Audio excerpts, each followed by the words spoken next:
یہ میرا کلام ذرا بڑوں سے ہے، بڑوں سے۔ ابا جی کو چاہیے بچہ جتنی غلطی کرے نا اتنا ہی ڈانٹیں، وہ پھر 6 ہفتے نہ ڈانٹنا شروع کر دیں۔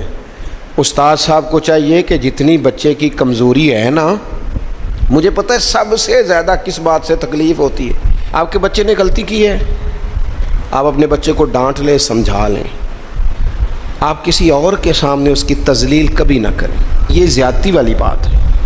آپ اسے رسوا نہ کریں، بتائیں کسی ایسے شخص کو جس سے آپ کو امید ہے کہ آپ کو مشورہ دے گا یا اسے سمجھائے گا، لیکن گلی گلی کھڑے ہو کے اپنے آپ کو مظلوم ثابت کرنے کے لیے اس کی توہین نہ کریں، یہ انداز درست نہیں ہے۔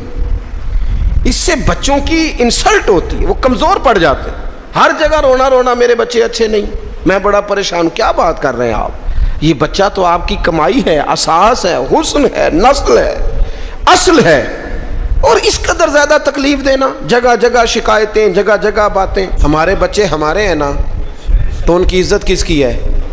کیوں ہم گلی گلی اپنے بچوں کی رسوائی کرتے ہیں؟ کیوں کمزوریاں؟ اور جن کو ہم خیر خواہ سمجھ کے بتا رہے ہوتے ہیں نا، وہ آگے جا کے مزے لے لے کے بتاتے ہیں، تو نقصان کس کا ہوا؟ ہمارا، ہمارے قبیلے کا، ہمارے گھر کا۔ یہ دیکھیے ذرا، حضرت عمر رضی اللہ تعالیٰ عنہ مزاج کے لحاظ سے سخت ہیں۔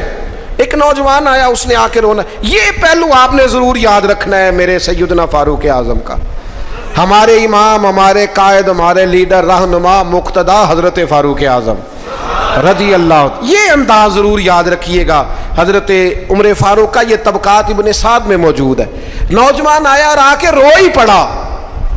حضرت عمر نے اس کو روتے دیکھا تو فرمایا بیٹا کیا ہوا؟ کہنے لگے حضور فلاں علاقے کے فلاں گورنر صاحب کا مسئلہ ہے، حضور مجھ سے غلطی ہو گئی تھی، میں شراب پی بیٹھا تھا، انہوں نے مجھے درے بھی مارے ہیں، پھر انہوں نے لوگوں سے کہا اس کے ساتھ میل ملاپ چھوڑ دو، کوئی اس سے بات نہ کرے، حضور مجھ سے غلطی ہو گئی، میں مانتا ہوں، پر اتنی اذیت، اتنی تکلیف، جب مجھے سزا مل گئی، کوڑے لگ گئے، تو پھر یہ الگ سے جو سزائیں مجھے دی گئیں، یہ میں حضرت عمر کی بات کر رہا ہوں۔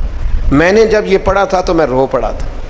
حضرت فاروق اعظم نے اس نوجوان کی بات سنی، سنو میں کیا کہہ رہا ہوں، اس گناہگار کی بات سنی، اس گناہگار کی بات سنی تو حضرت عمر رو پڑے اور فرمایا بلاؤ نا ان گورنر صاحب کو، وہ بھی بڑے سمجھدار، باوقار، بڑے آدمی تھے، بلایا اور بلا کے فرمایا آپ کا اس جرم پر غصہ بالکل ٹھیک، لیکن آپ کو کس نے اجازت دی کہ آپ اسے اتنی تکلیف دیں؟ آپ نے کوڑے مار لیے جو سزا بنتی تھی، اور پھر آپ نے کیوں کر کے لوگوں سے کہا اس سے ملنا جلنا چھوڑ دیں؟